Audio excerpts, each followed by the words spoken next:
do share it with you. I would like to read. This is a little magazine called Working Wood from England. And the article happened to be about a woodworker and his school in England. But he talks about furniture that isn't furniture, really. Too often, furniture that is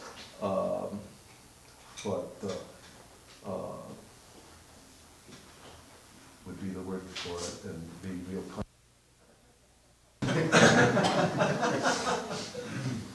That is conversationalist. That is what is it? That is controversial. Newspapers and magazines pick up, and a lot of times museums do too. I don't think a lot of times you see beyond that. They don't see a good functional piece of furniture that invites you to sit on it, that embraces you. A lot of chairs that I see sort of dare you to sit on them. And yet those are the kind of pieces sometimes that get an awful lot of publicity. And whoever makes them gets a big flash up in the sky and lights up the sky for about 2 seconds, and like a meteor, it burns out that rapidly. I think that you have to be consistent in your design, consistent in the quality of your work, and it doesn't matter how much work you have. Once you let up on quality, then you're lost. I try to make every piece that I make of museum quality. I don't let it go out of my shop unless I am satisfied with it. And when I say that I have 2 employees, I do all of the designing, I do all the cutout, I select the wood, I do all the joining, I do all the rough shaping, I sand, I oil furniture. The 2 young men that work for me, the one, after I rough shape, clean the pieces up in sands and oils too. But it isn't as romantic as one would think. It's very hard work. It's very hard work, and I'm not at all disciplined. I don't say 1 hour for this and 1 hour for that.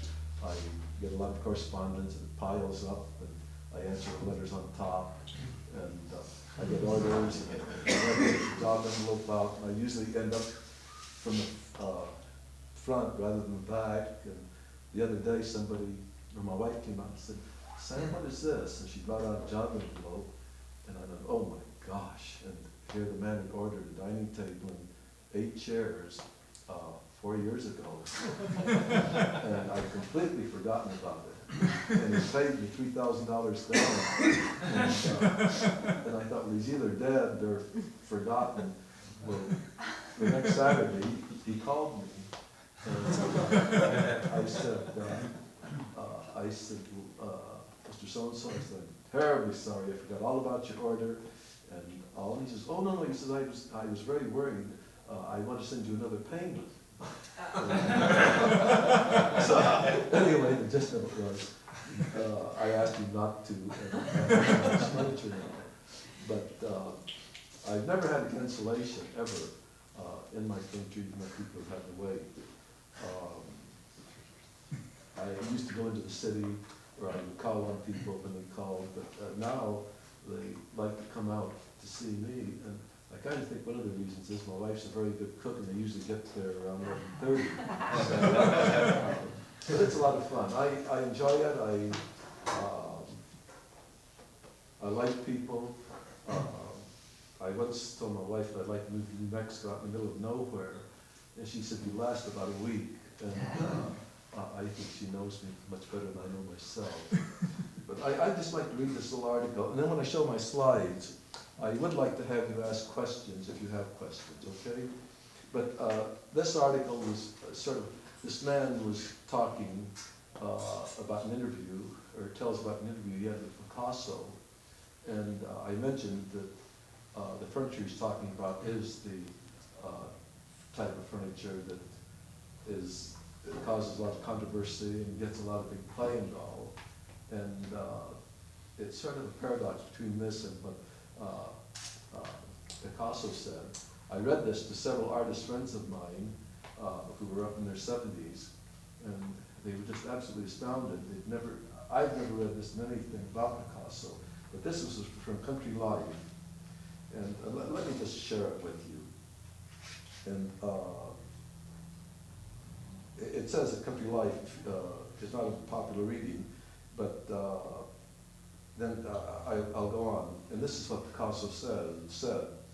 In art, the mass of people no longer seek consolation and exultation, but those who are refined, rich, unoccupied, seek what is new, strange, original, extravagant, scandalous.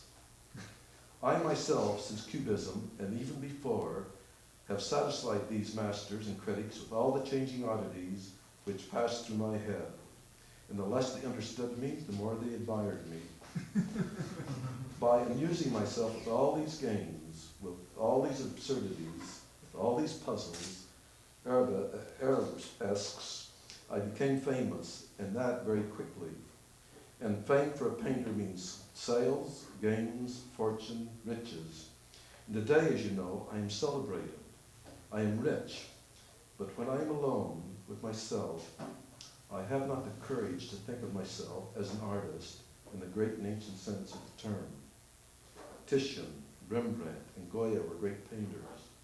I am only a public entertainer who has understood his times and has exploited as best he could the imbecility, the vanity, the cupidity of his contemporaries. Mine is a bitter confession, more painful than it may appear, but it has the merit of being sincere. And this is what Picasso said in 1952. I think it's fun to make frivolous things for entertainment, but people have asked me, how long will your things last? And I say, do you mean physically or in design or whatever? And I think they mean both. And I'm not one to say how long they'll last, but I remember reading something that someone said many years ago, a friend of mine. If it was bad 100 years ago, it's still bad today. If it was good 100 years ago, it's still good today. So those of you who work very conservatively, who make beautiful things that are functional, that are useful, that can be touched without harming them, then don't feel that you have to be a showman and get a big splash. If you are satisfied with what you're doing, if you do it well, and those who purchase your furniture are satisfied, then I think this is what it's all about. I think that working with wood is really a joy. I've been very successful, and I am very thankful that this has happened. I have a son who's a woodworker, who is really a very fine craftsman, one of the very best I've encountered, and I've met a lot. And I don't say it because he's my son. He's a good designer, but I sometimes weep for him when he isn't able to sell his work.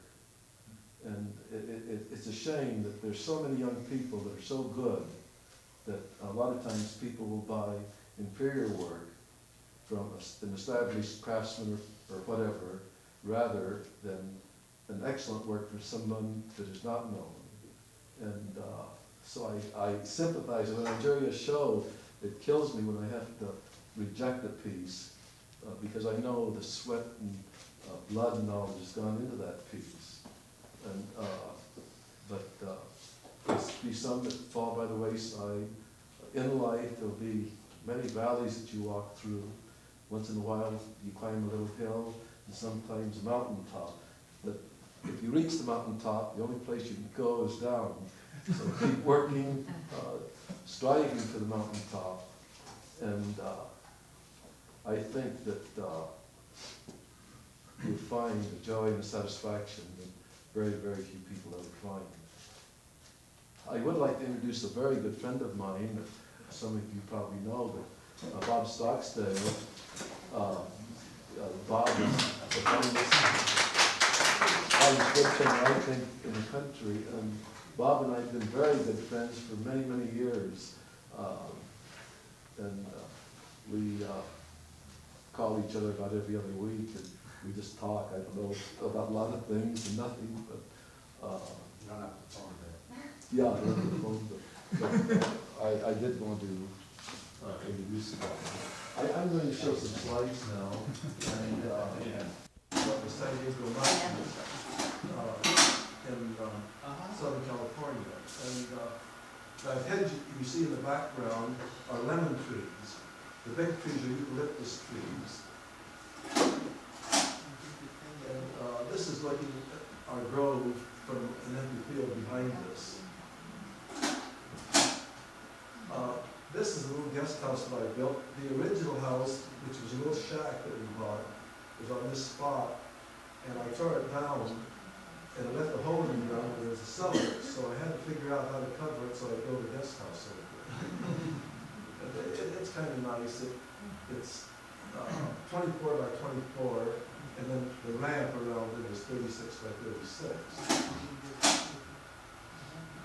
This is one of my pieces. I don't know if this is a rocking chair or an occasional chair. That is walnut. I use mostly walnut in my work. This is the guest house looking, the wagon wheel. My shop is right behind the wagon wheel. And this was a carport, and I decided that I'd make another room. And so I just about finished this. Then I thought about having a bathroom. I've always wanted a big, high bathroom, so I built a bathroom 10 foot by 10 foot and 16 feet high. But I do all the work myself, so it doesn't get very expensive. And this is the entrance into our house. And the house was added room by room. And I didn't have any plans. I just started building it. And it doesn't look like an added onto house. This is just before you walk into the, this is after you get in there. The gates are made out of redwood, and this is a two-story studio that I built for my wife, and there's a loft in it, and I added a bathroom to this just recently also. And this is the door into the studio. I took 2x6s, 2x8s, and 2x4s, pre-drilled holes for rod, and then very quickly in the bandsaw, just by eye, I cut the curves, and then took a 1-inch roll, a round over, and then glued it, or just bolted it together. I didn't glue it or anything. And here you're coming closer to the front door. And this is taken from the front door back. This is a group of rocking chairs I made many years ago for the Young President's Organization. And then they quit buying them from me because I raised the price to $400. And just recently, the fellow that turned them down called me and reminded me who he was and all, and he was buying a rocking chair, and he said, but this is for me and I'm paying for it. And I said, the price has gone up considerably since you talked to me, but the one that I made for him is one like is in the exhibit. And I said, he said, what is the price? And he was trying to get me to make it for $350. And I said, well, the price is $3,500. And he bought it. This is a music rack, a little rosewood music rack that I made many years ago. And this is looking at it from the front, from the side. Then these are some shots of the house. These are some very old chairs that I made many years ago that we still use in a park top table. And here is the same table with a chair that I made about 30 years ago. And the back is rather interesting. That's all one piece of wood. We've raised our children and grandchildren on them, and they held up beautifully. There isn't any, well, they don't wobble. This is no chair. This is the detail of this is the dining area in our home that has It seats 14 people. It has drawers on either side. This is a very old one. I make some a trestle, and I also make some just a single pedestal, and oval shape with the drawers cut at an oval, and this works out real nice. My wife doesn't like the bench, the three-seated bench, because it's kind of hard. You all have to sit together and just together. But the nice thing about it is, if the guest sits on the bench, you don't have to get up and help. So it works out really nice. This is it from another view. The bowls on the table are Bob Scottsdale's, except for the bigger one, and that's done by another friend of ours. And this is a sofa that I designed, and then I have that upholstery cover it for me. The cantilever's out from the wall. This is a shot of an addition I did. I didn't like the room, it was too low, I thought. So I built a 30 by 30 room on the roof. And then I pushed out the walls and all. My wife wouldn't let me cut the ceiling out until it was all finished. And I just hoped that everything lined up well. And it was kind of exciting when we took the roof off, and from 8 foot it jumped up to 20 foot. I don't know if you noticed the wooden hinges in the doors. This is another area. This is the upstairs that I built. Each night I did one railing, and the 4 sides I did 4 evenings, and then where the stairs are to the left I did another evening. And these are, I'll just go through these real quick. These are old pieces I made many years ago. The little stools in the foreground in the corner, I designed about 50 little pieces like that could be done on very primitive, primitive tools, hand tools, in El Salvador. I worked with villagers there trying to design things that they could export.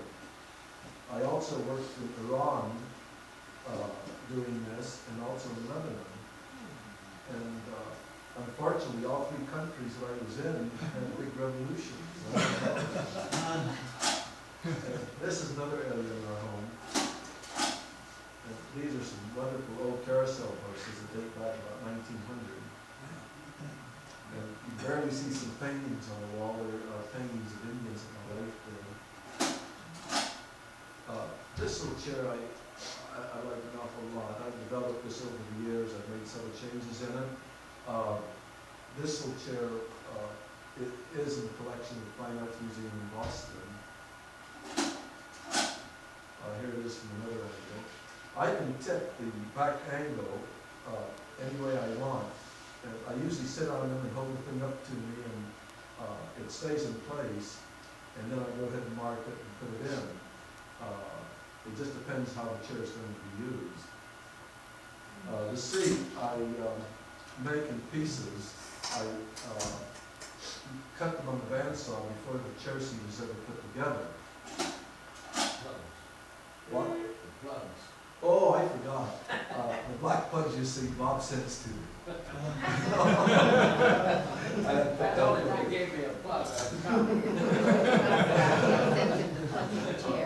But Bob used to use a big bit and just chew all that out. Whenever I make an ebony bowl, I drill the inside out with a plug cutter. It takes a couple of hours to do it, but I get lots of plugs. It used to take me just a few minutes. But here, this is my shop, and you can see the olive trees, how small. I planted them from gallon cans, but my brother, who died unfortunately quite young, helped me with the cement. We had all our forms and everything, and dropped rocks in, and our forms collapsed. And oh, we had a horrible time, but we got it done. This is a little, very simple little piece. It's used as a little server, but it's also used as a little dining table. I did about 60 pieces in Brazilian rosewood, Indian rosewood, for a home in Del Mar. anyway, Newport Beach. And I only did 3 pieces in other woods, and this is in brown oak. And here it shows it with the leaf up, with both leaves up. And then I did 2 chairs like this, and this was used in the kitchen. And this, my son was about 5 years old, and there's the little wood mosaic at the entrance of my shop. It has a real nice feeling for it. Do you have any questions at all? Do you do your own upholstery, or do you have any? No, the upholstery, I have done. I make the form that he upholsters, and while I'm finishing the chair, I send the frame out to him. And the gallery fair, if you take your thumbs, right at the very bottom of the back and push out, the whole thing snaps out, and then you'll see how those are done. This I did for a man who really had some beautiful furniture. He had Whitcomb furniture that John Gibbons had designed years ago, but he wanted me to do the bedroom over again. And so these were two of the, I did the beds, the nightstands, a couple of chairs, and these pieces for him. How long do those pieces take to make? Well, I average, the last couple of years I really worked off the hard, but I usually, when I work by myself and run helper, I would make about 50 pieces a year, so you have to balance it that way. And this year I've already made 45 pieces, so this will be a heavy year for me. Now this little cabinet I made about 25 years ago, and it's made of walnut. And, it has doors like this on the other side also. What kind of glue are you using now? I use a white glue. White? Yeah, I use a white glue. It's a commercial glue, and they call it Balsam's Perfect White Glue, and I use it for years. And here you see how small the cabinet is. Look at it.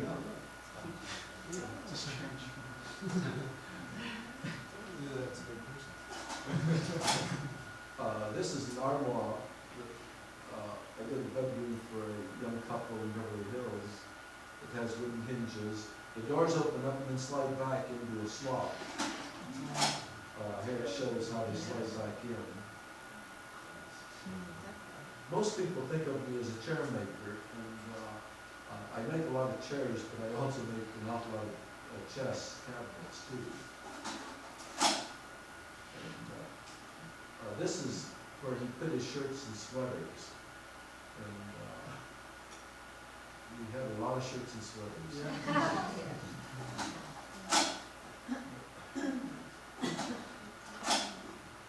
This is a group of furniture I made for one house. About half of it had already been loaded into a van. And this is a very old piece.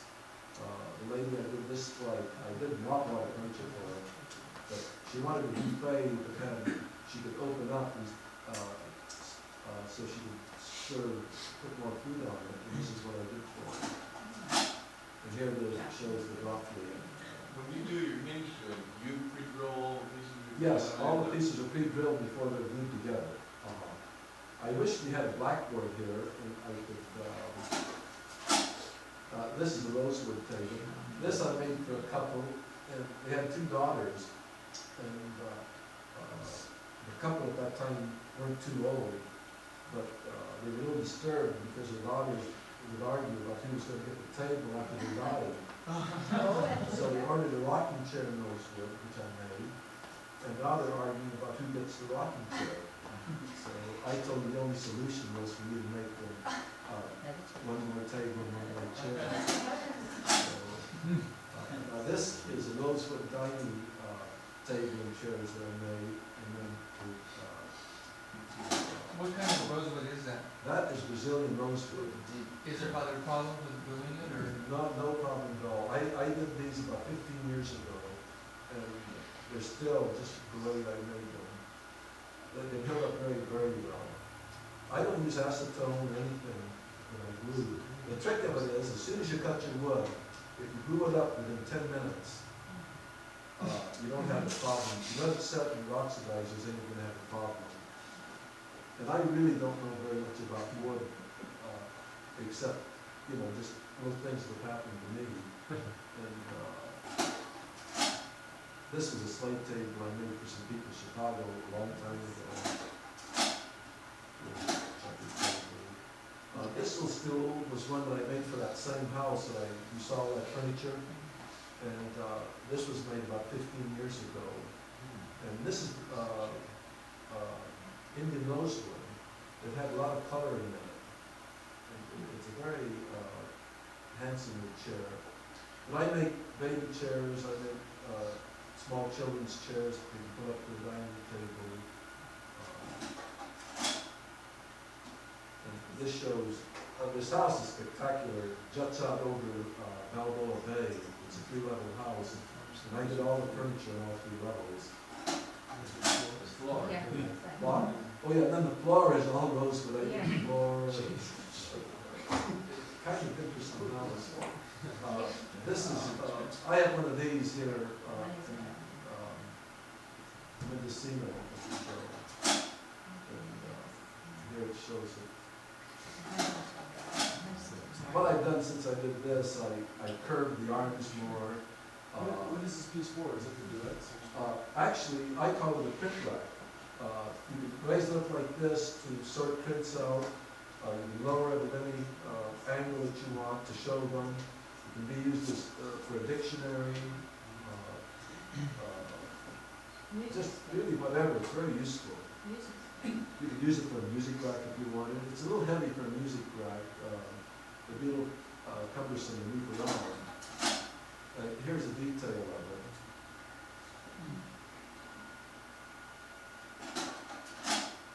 Here's another detail. Are the pins out of rosewood? Yes. Why is walnut your favorite wood? Oh, I think it works nicer than the other wood, I really do. I mean, this is just a preference, really. That would be my only answer. But I think walnut is very warm wood. I think that I just think it's a real warm, gracious wood. I really don't like to work in light woods at all. I think they're just too cold. Again, this is just my own preference now. These are parts. This is the way that thing comes apart. And the table they're sitting on is a big conference table. It's English ground oak. And I made one pedestal for it, and then 14 chairs sit around that on a single pedestal.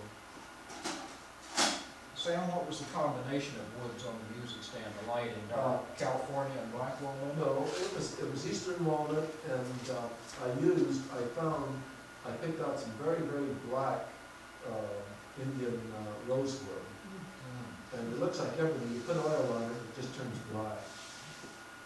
But this is one of the first chairs I ever made, and you see how the back is attached onto it. This is a church that I did. I designed one end of the pew, and then I had a church right into the pews. And these are the chairs. The pulpit is a huge pulpit. This was all cherry wood here. And cherry wood oxidizes beautifully in the oil.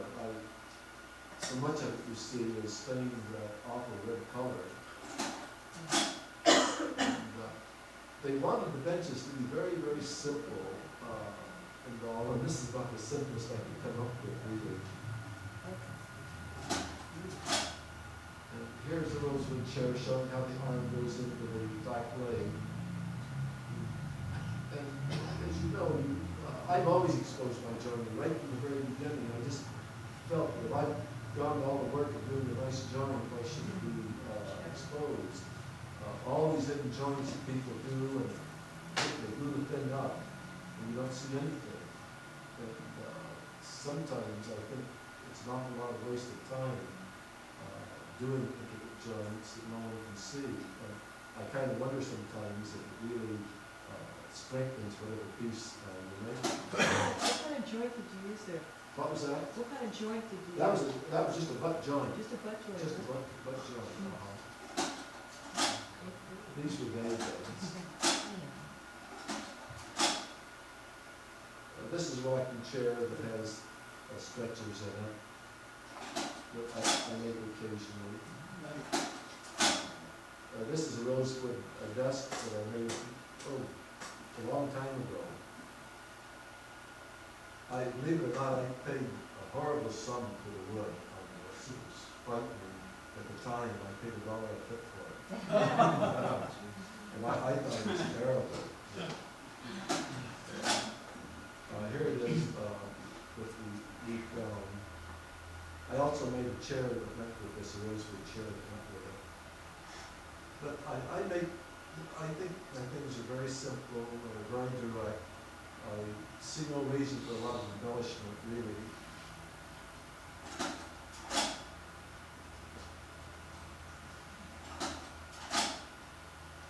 This is I call this a desk touch.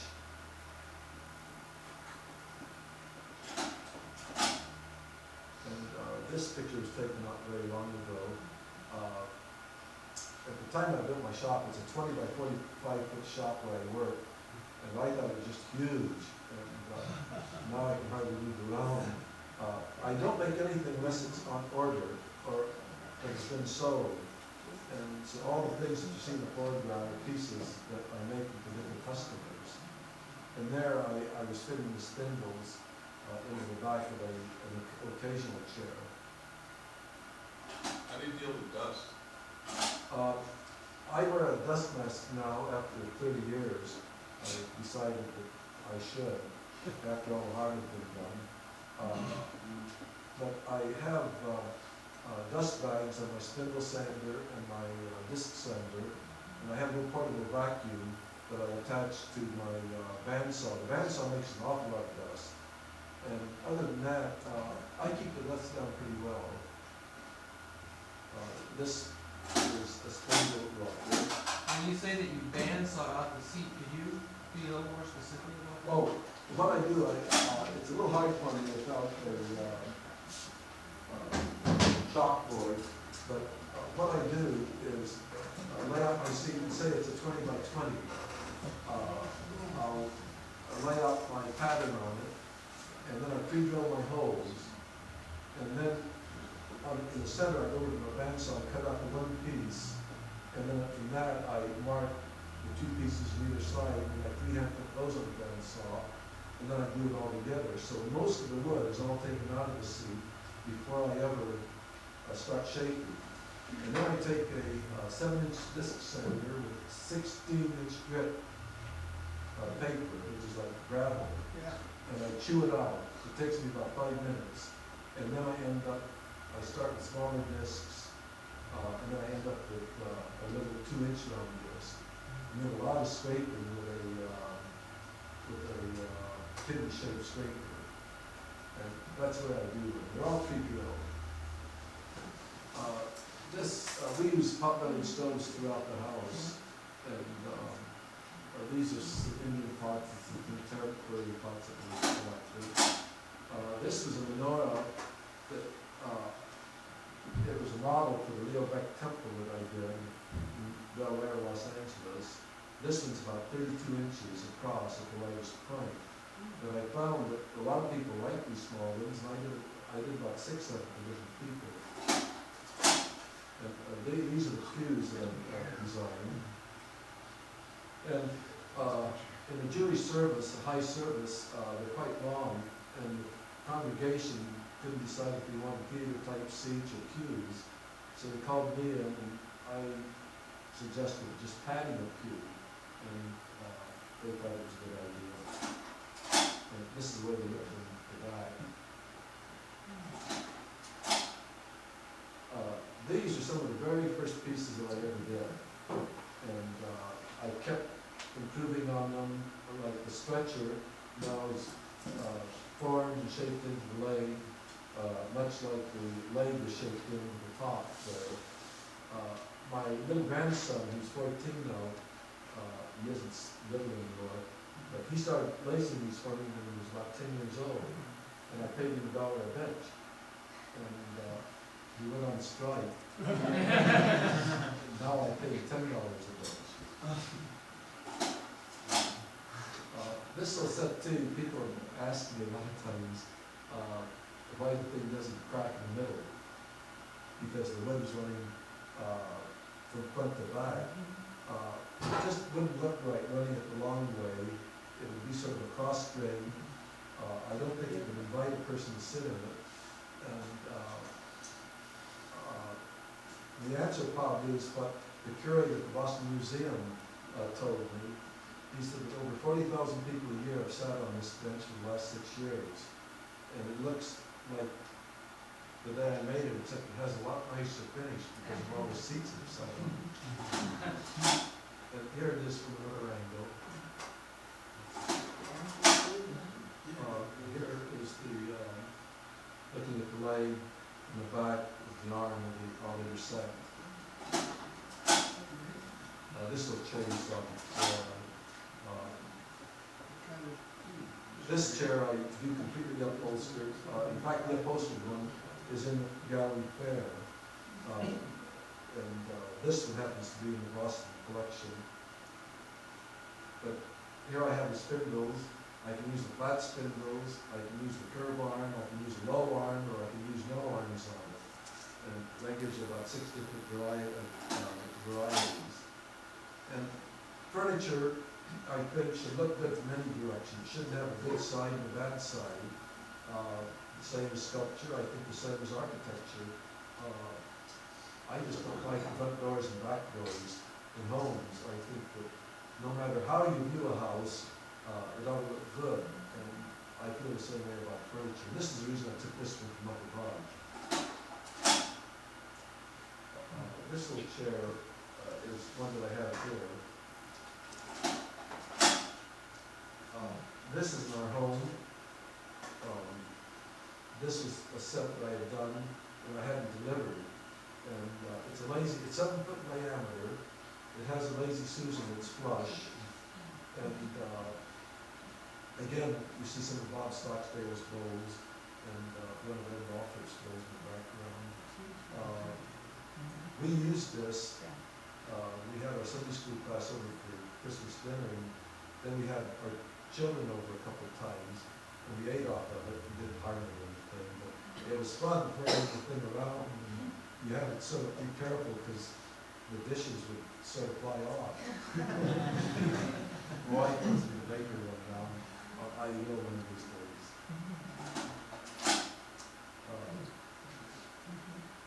This rocking chair has been one that I've sold an awful lot of.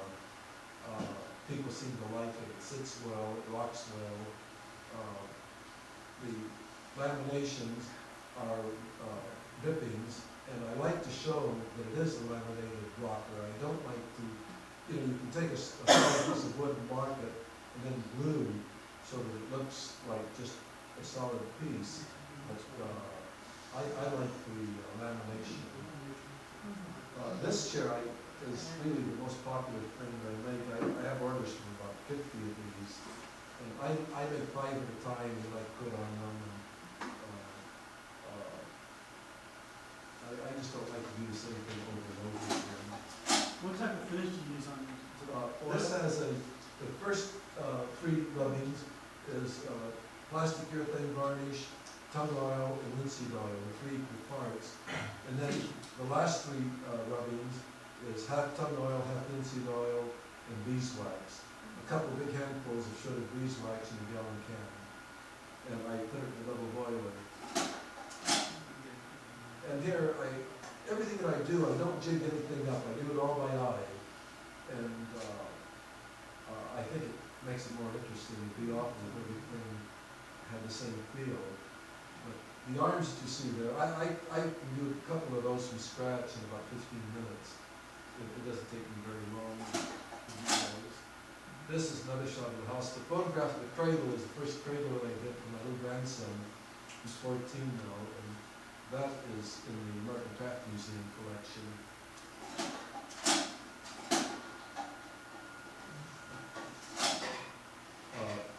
This is the detail of, I don't know, the rocker, the pacing chair.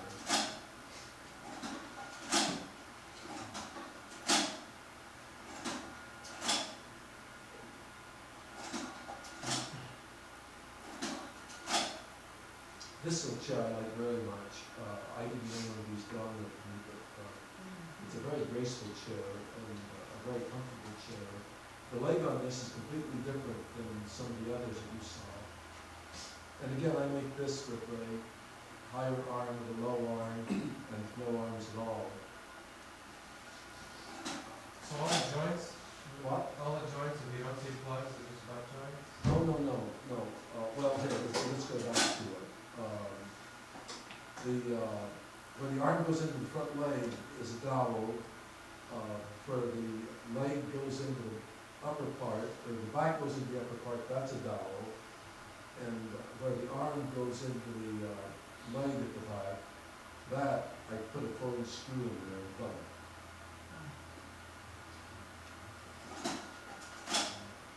This I call a household swivel chair.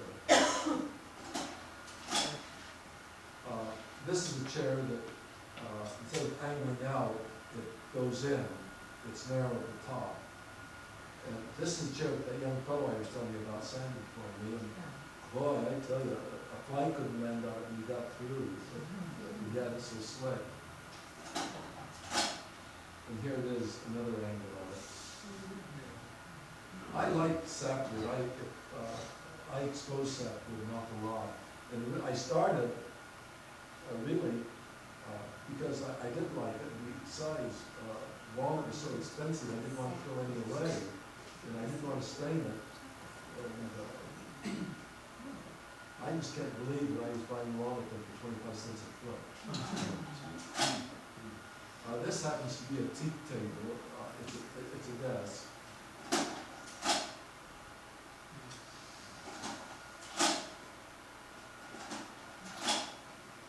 This is the first cradle that I made for my little grandson. This is a little chair that's upholstered. I have one here too. What kind of hardware do you use in your swivel chairs? In what? What kind of hardware do you use for the swivel, your household swivel chair? Oh, that, I bought some from my furniture company that very reluctantly sold me some. And now I'm out of my new 22 for a big conference table I made, and 22 chairs, and I don't know where I'm going to get them, but I'll get them somewhere. But they're very flat, they're only 1 inch thick. This is a little bench with, and I like to take pictures of flowers and all, and the reason I show them, I feel this very strongly. Too often, people who make things build egos that are quite large, and we think they're pretty hot stuff. And then we look at a flower and we realize that we're very insignificant in this world, and it brings us down to earth, really.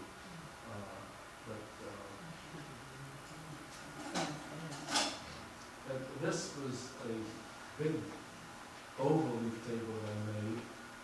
This sat 14 people, and I'm doing the whole house for these people.